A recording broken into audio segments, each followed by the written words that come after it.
আসসালামু আলাইকুম। আশা করি সবাই ভালো আছেন। আমি আলহামদুলিল্লাহ ভালো আছি। আজকে নদী পাড় যাইতেছি।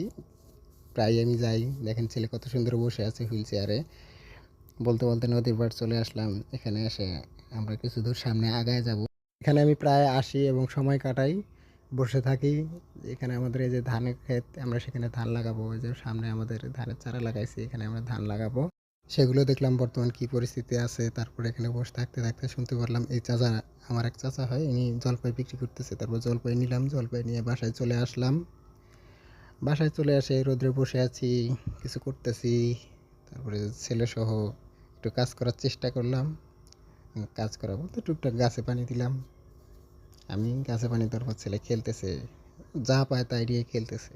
ওর খেলার কোনো জিনিসে লাগে না, হাতের জিনিস নিয়ে খেলতেছে।